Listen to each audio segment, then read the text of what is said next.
My name's Cody Lorance, and I'm a church planting missionary in the Chicago area. The name of the ministry is Trinity International Baptist Mission, and our vision is and mission is to bring the hope and wholeness of Jesus Christ to people of all nations, beginning here in Chicago. And that means we end up working with a lot of different people groups. We believe in making disciples and raising up leaders and planting churches among them.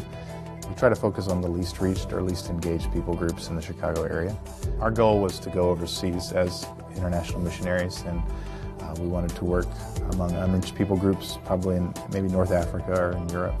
And then we started going to Walmart and opening our eyes and realizing that as we went to Walmart, there were people from every nation. I mean, we could just walk the aisles, spend 30 minutes and count languages. And our work began in 2004, mostly among South Asian, Hindu and Muslims just in our neighborhood.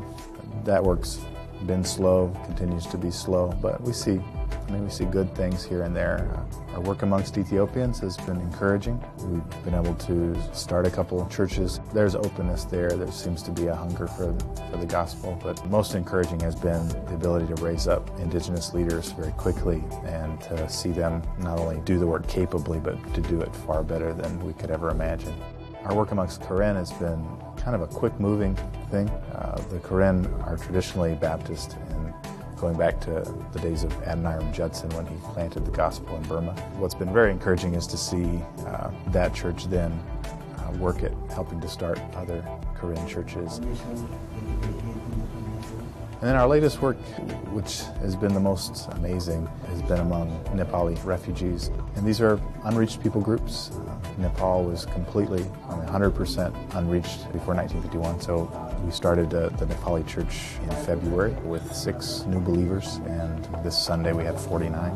I don't know, there's something about the dynamics of working with immigrant peoples, that really appeals to me. To be able to be the Westerner that knows how to greet them in their own language, to me that's a very special moment to go up to somebody that's from Burma or from Nepal or whatever, and to be able to, in Chicago, to greet them in their own language. And maybe it's the first time they've heard an American speaking their heart language, and maybe I can only speak a few words, but that stops them dead in their tracks usually, and almost every time gives me an automatic friendship. Is he younger brother or older brother? We feel convinced that the Lord has called us to plant churches so that everyone can have a place of worship.